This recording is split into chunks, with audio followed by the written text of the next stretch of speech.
Hi, I'm Bart, and in this video I'll show you how to work knit two together, which is the simplest right-leaning decrease in knitting. Usually it is paired with SSK for mirrored shaping. First, let's do it English style.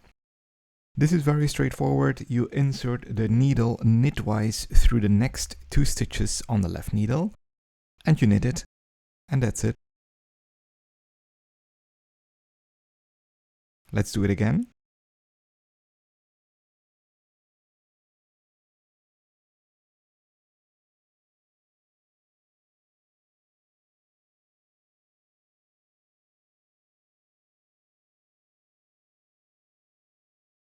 Next, for the Continental knitters, insert the right needle knitwise through the next 2 stitches and knit the stitch.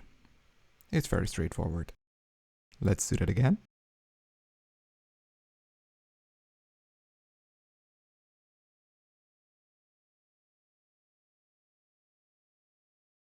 And that's the knit two together right-leaning decrease. If you found this helpful, I'd love for you to like this video and subscribe to my channel.